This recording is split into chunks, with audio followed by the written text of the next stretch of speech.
The Wind in the Willows, The River Bank.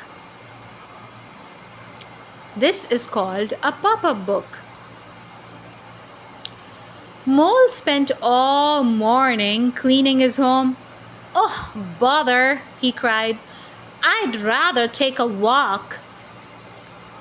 As he was strolling along the riverbank, Mole saw Rat on the far shore. "Hello," he called. "Will you join me for lunch?" asked Rat. They packed a picnic basket and set off in Rat's boat.